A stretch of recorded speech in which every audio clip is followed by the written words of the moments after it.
गुजरात के गिरबन में तरह तरह के जानवर रहते हैं, आपस में मिलजुल कर रहते थे। एक दिन जंगल का राजा शेर शिकार से वापस आने के बाद जंगल में ही सो रहा था। तभी संजोग से एक चूहा उधर से ही जंगल में गुजर रहा था। उसने शेर को सोते देखकर उसे मजाक सूझी। इसलिए जब शेर सो रहा था तो उस समय वह चूहा सोते हुए शेर के आगे उछल-कूद करके खेलने लगा।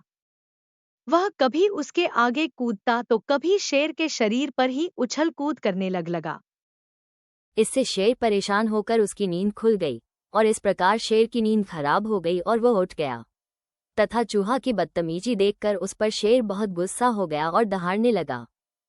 और शेर ने गुस्से में चूहे को अपने पंजे से दबोच लिया और जैसे ही शेर चूहे को मारकर खाने को उद्यत हुआ, तभी चूहे ने उससे विनती करने लगा, गिड़गिड़ाने लगा और कहने लगा, महाराज क्षमा, मुझे जान से मत मारिए, मुझे छोड़ दीजिए, मेरी जिंदगी पर कस दीजिए। मैं वादा करता हूँ समय आने पर वह उसे जरूर मदद करेगा। चूहे की इस बात को सुनकर शेर बहुत जोर जोर से हंसने लगा। कहाँ तुम इतना छोटे हो तो मुझे क्या मदद कर सकते हो।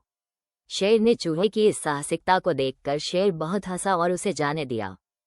इस तरह दिन महीने गुजर गए।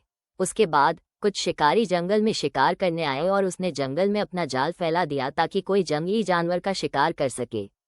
संजोग से वही शेर उस शिकारी के जाल में फंसा गया और शिकारियों ने उसे एक पेड़ से बांध दिया। शेर बहुत परेशान, वह जंगल का राजा था। परेशान शेर ने अपने को छुड़ाने का बहुत प्रयत्न किया, लेकिन सब बेकार। अब बेबस होकर वह शेर जोर जोर से दहाड़ने लगा। उसकी दहाड़ बहुत दूर दूर तक सुनाई दे रही थी। संजोग से वह चूहा वहीं पास के रास्ते से गुजर रहा था और जब उसने कोई शेर की दहाड़ सुनी तब उसे आशंका हुई कि कहीं वही शेर तो नहीं है।